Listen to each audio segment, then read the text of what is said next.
Hi all, the presentation is going to be on saliva and secretion, salivary secretion. Introduction. The oral cavity is a moist environment. Saliva is a complex fluid. Human saliva consists of organic and inorganic components. The enzyme found essential in beginning the process of digestion of dietary starches and fat. Saliva circulating in the mouth is termed as whole saliva. Saliva reflects the physiological status of the body, the body's mirror. According to Stedman Dictionary, saliva is a clear, tasteless, odorless, slightly acidic with a pH of 6.8 viscid fluid consisting of secretion from the parotid, sublingual and submandibular salivary glands and the mucous glands of the oral cavity. According to Tenkate's Book of Oral Histology, saliva is a complex fluid produced by the salivary gland, the most important function of which is to maintain the well-being of the oral cavity. The composition of saliva. The saliva produced by each major salivary gland differs in amount and composition. The parotid gland secretes a watery saliva rich in enzymes such as amylase and protein. Saliva of submandibular gland, in addition to the components already listed, contains high glycosylate substances called as mucin. Sublingual gland produces viscous saliva, also rich in mucil. Oral fluid, which is referred to as a mixed or a whole saliva, includes the secretion of the major glands, the minor glands, desquamated oral epithelial cells, microorganisms and their products, food debris, serum components and inflammatory cells. Composition of saliva. Saliva has water 99% and minerals 0.5%. In minerals, there are organic substances and inorganic substances. Under organic substances, there are enzymes and other organic substances. Enzymes include amylase, maltase, lingual lipase, lysosomes, carbonic anhydrase, and calcarein. Other substances include protein, mucin or albumin, blood group antigen, free amino acid, non-protein nitrogenous substances, urea, uric acid, and creatinine. Inorganic substance includes sodium. Inorganic substances include sodium, calcium, potassium, bicarbonate, bromide, chlorine, fluoride, phosphate. Others are oxygen, carbon dioxide, and nitrogen.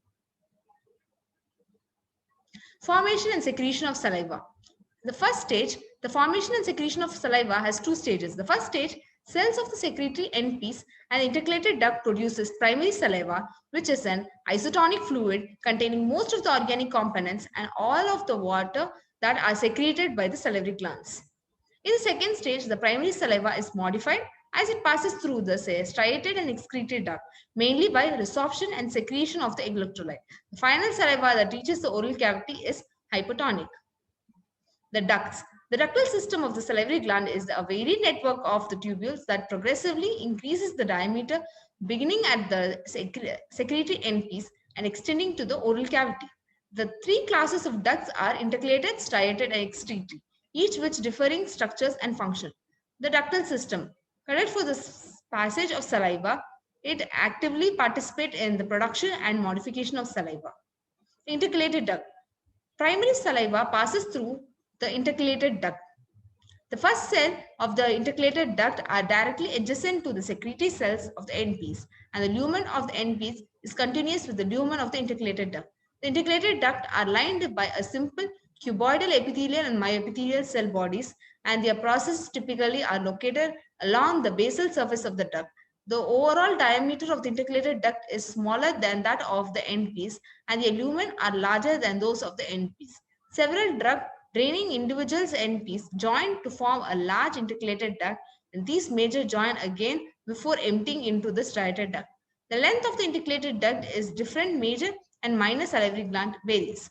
The intercalated duct cells have centrally placed nuclei and a small amount of cytoplasm containing some rough endoplasmic and small Golgi complexes.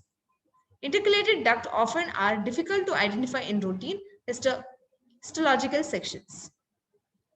The properties. The intercalated ducts contribute macromolecular components which are stored in their secretory granules to the saliva.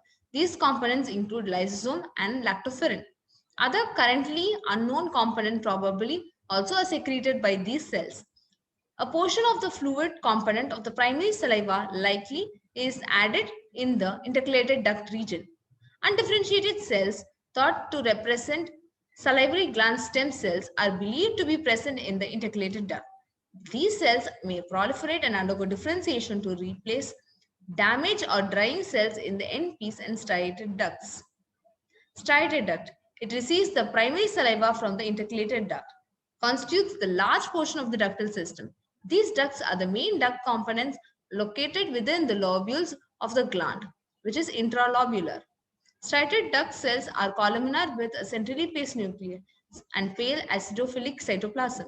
The well-presented tissue, faintly radially oriented lines of striated may be observed in the basal cytoplasm of the ducts. The overall diameter of the duct is greater than that of the secretory end piece, and the lumen is larger than those of the secretory end piece and intercalated ducts. Basal cell encloses the striated ducts and the capillary plexus is present in the surrounding connective tissue. The properties, the structure of the duct cells reflects an important function of these cells, which is the modification of the primary saliva by reabsorption secretion of electrolytes.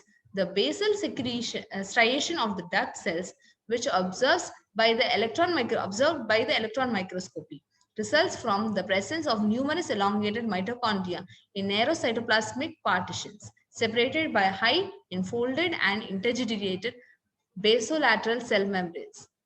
The apical cytoplasm may contain small secretory granules and electrolucent vesicles. The granules contains calcarein and perhaps other secretory proteins. The presence of vesicles suggests that the cells may participate in endocytosis and substances from the lumen. The duct cells also contain numerous lysosomes and peroxisomes, and deposits of glycogen commonly are present in the perinuclear cytoplasm. Adjacent cells are joined by well-developed tight junctions and junction complexes, but lack gap junctions. The excretory duct is located in the connective tissue septa between the lobules of the gland. Therefore, it is called as the interlobular or extralobular. These ducts are larger in diameter than the striated ducts and typically have the pseudostratified epithelium with columnar cells extending from the basal lamina to the ductal lumen and small basal cells that sit on the basal lamina but do not reach the lumen. The epithelium of the main excretory duct may become stratified near the oral opening. As the duct increases in size, the number of mitochondria and the extent of infold of the basolateral membrane decreases. Basal cells have numerous bundles of intermediate filaments and are attached to the basal lamina by prominent hemidesmosomes. This is the picture which shows the histological picture which shows the intercalated duct, the secretory acini, the excretory duct, and the arteries. This is an image which differentiates between the intercalated duct, the striated duct, excretory duct, and the acinus. Basic mechanism of secretion of granular cells. Macromolecular components. Like other cells that are specialized for the synthesis and regulated secretion of proteins and glycoproteins, the cells of the secretory end piece have abundant rough endoplasmic reticulum and large Golgi complexes, and they store their products in the membrane-bound granules in the apical cytoplasm.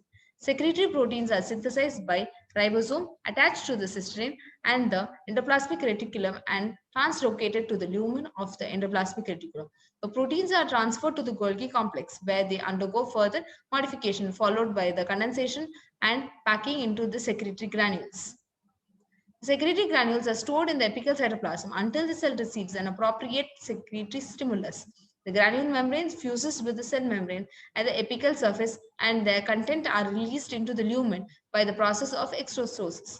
In salivary gland, the sympathetic neurotransmitters, norepinephrine, usually is an effective stimulus of exostosis.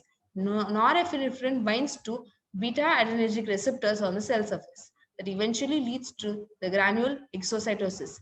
After release of the granule content, the granules membrane is internalized by the cell as small vesicles, which may be recycled and degraded. The formation of saliva. The secretory acinus product, the primary saliva, which is isotonic, which an ionic composition resembles that of a plasma. In the duct system, the primary saliva is then modified by selective reabsorption of sodium and calcium without water and secretion of potassium Salivary secretion is of two stages: initial formation stage and modification stage. Initial formation stage involves acinus to secrete primary secretion that contains and mucus in a solution of ions similar in plasma. Modification stage is when the primary secretion flows through the duct and the ionic composition of saliva is modified. Duct modification of saliva. In addition to converting saliva from the secretory endpiece to the oral cavity, an important function of the striated and the excretory duct is the modification of the primary saliva produced by the endpiece and intercalated duct occurring principally through the reabsorption and secretion of electrolytes. The lumen and basolateral membranes have abundant transporters that functions to produce a net reabsorption of sodium and calcium, resulting in the formation of hypotonic final saliva. The ducts also secrete potassium. The final electrolyte composition of saliva varies depending on the salivary flow rate. At high flow rate, saliva is in contact with the ductal epithelium for a shorter time. The sodium and the calcium concentration raises and the potassium concentration decreases. At the low flow rate, the electrolyte concentration changes in the opposite direction. The modification stage. In the next step, the composition of primary saliva is modified in the duct system. The interlobular duct reabsorbs sodium and calcium, excluding water, and makes the final saliva hypotonic. The properties of saliva: volume is 1 to 1 liter. The pH is 6.3 to 6.85. The specific gravity is 1 to 1.012. And the tonicity is hypertonic. The functions of saliva: it has a multifunctional property, and the main functions are buffering, digestion, mineralization, lubrication, and viscoelasticity, tissue coating, antifungal property, and antiviral property, and antibacterial property. Conclusion: an understanding of the anatomy, histology, and physiology of the salivary gland is essential for good clinical practice. In all aspects of the clinical practice, salivary gland and saliva plays an important role. Saliva regulates the oral environment and has widespread distribution of salivary glands in the oral cavity. Hence, there is a great impact of salivary gland pathology on clinical practice in dentistry. Therefore, a complete knowledge of the salivary gland and its physiology and pathology is necessary in treating patients with salivary gland disorders. Thank you.